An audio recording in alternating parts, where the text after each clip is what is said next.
बिहार विधानसभा के बजट सत्र का आज तीसरा दिन है और आज राज्यपाल के अभिभाषण पर सदन में चर्चा की जाएगी।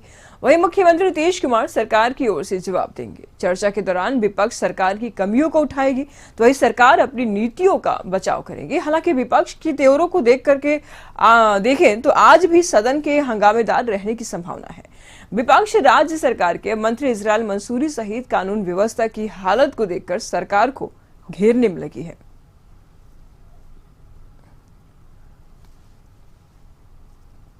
तो इस पर तमाम जानकारी के लिए न्यूज रूम से हमारे साथ संवाददाता अरुण चौरसिया इस वक्त हमारे साथ जुड़ चुके हैं। अरुण, बिहार विधानसभा के बजट सत्र का आज तीसरा दिन है, क्या आसार है, किन किन मुद्दों पर लेकर के आज बात हो सकती है?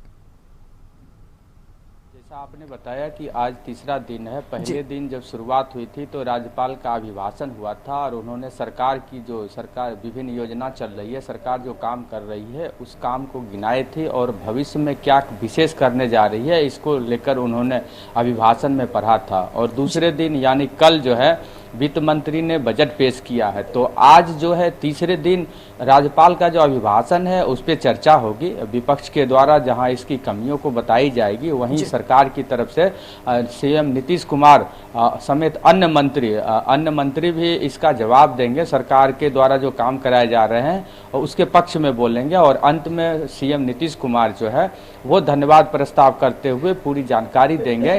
इस पर चर्चा होगी। तो ये आज अहम दिन माना जा सकता है कि जो राज्यपाल ने अभिभाषण में जो बातें कही हैं वो कैसे धरातल पर उतर रही है उसको लेकर सत्ता पक्ष और विपक्ष अपनी अपनी तरह से बात रखेगा, इसलिए काफी अहम दिन है। उसके साथ ही जैसा आपने बताया कि आज भी हंगामे के आसार हैं।